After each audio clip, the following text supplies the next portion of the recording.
Welcome back to my channel fun with cooking. आज मैं नागफल का जैम बनाती हूँ। नागफल खाने में जितनी टेस्टी होती है, इसकी जैम उतनी टेस्टी होती है। तो चलिए शुरू करते हैं। रेसिपी पसंद आई तो मेरे चैनल को लाइक शेयर और सब्सक्राइब करने का रिक्वेस्ट रहा। हाफ केजी नागफल लिया। नागफल को मैं छील लिया और ग्रेटर का मोटे वाला साइड से नागफल को ग्रेट कर लेती हूँ और सेंटर में इसका जो बीज वाला पार्ट है उसको फेंक दूँगी। बाकी भी मैं इस तरह से कर लेती हूँ।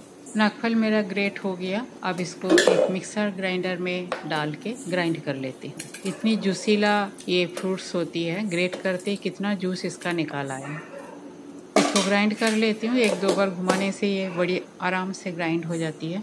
नागफल को मैं ग्राइंड कर लिया। अब एक मेजरिंग कप लेके इसको मेज़र करके पैन में डालती हूँ। 1 कप, 2 कप और approximate half cup. Gas on कर देती हूँ और लो फ्लेम पे इसे धीरे धीरे पकने देती हूँ 2-3 मिनट।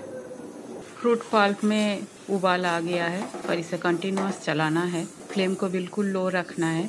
अब मेरा पल्प 2 कप और हाफ कप के आसपास, मतलब 2.75 कप था, तो उस हिसाब से मैं उसके हाफ पोर्शन चीनी डाल रही हूँ। वैसे नागफल बहुत मीठा होता है तो चीनी थोड़ा कम ही डालना है, नहीं तो बहुत ज़्यादा मीठा हो जाएगा। तो हाफ कप चीनी मैं डाल दिया। ये हो गया 1 कप और ये 1/8 कप डाल रही हूँ मैं। अब चीनी को मेल्ट होने देती हूँ। मैं यहाँ पेक्टिन यूज़ नहीं कर रही हूँ। पेक्टिन यूज़ करने से जैम जल्दी बन जाते हैं। इसे अभी काफ़ी देर तक लगातार चलाना है लो फ्लेम पे, तब जाके ये जैम का कंसिस्टेंसी में आएगा। तो मैं इसे धीरे धीरे चलाती हूँ। पल्प का कलर काफ़ी चेंज हो गया है पर अभी ये हुआ नहीं है, अभी काफ़ी डाइल्यूट है। जैम मेरा ऑलमोस्ट हो गया है, काफ़ी गाढ़ा भी हो गया है। अभी स्टेज में मैं 1/8 कप विनीगर डाल देती हूँ इसका सेल्फ लाइफ बढ़ाने के लिए। फिर से इसे मैं चलाती हूँ क्योंकि विनीगर डालने से थोड़ा सा और डाइल्यूट हो गया है। 3-4 मिनट और चलाने के बाद ये प्रॉपरली जैम की कंसिस्टेंसी पे आ जाएगा। 3-4 मिनट बाद ये काफ़ी ठीक हो गया है। रनिंग कंसिस्टेंसी बिल्कुल चला गया इसका। एक प्लेट में डाल के मैं देखती हूँ। टिल्ट करने के बाद भी ये इजीली मूव नहीं कर रहा है।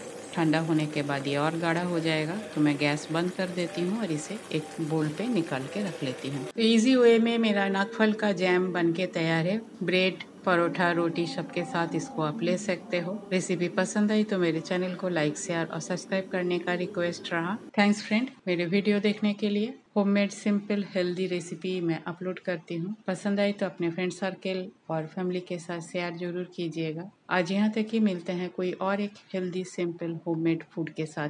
तब तक के लिए bye, have a good day.